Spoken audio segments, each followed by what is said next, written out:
रोहित पवार यांना सुप्रीम कोर्टाने चांगलाच कडक शब्दात फटकारलंय। महाराष्ट्र क्रिकेट असोसिएशन मध्ये तब्बल 400 आजीवन सदस्यांची नोंदणी केल्याप्रकरणी माजी क्रिकेटपटू केदार जाधव यांनी हायकोर्टात धाव घेतली होती।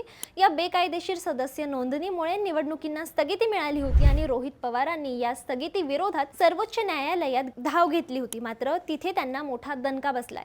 शिवाय त्यांच्यावर बेकायदेशीर काम केल्याचा ठपकाही ठेवण्यात आला आहे। सुप्रीम कोर्टाने थेट सवाल केलाय की इतकी बेकायदेशीर कामं करण्याची हिम्मत होतेच कशी?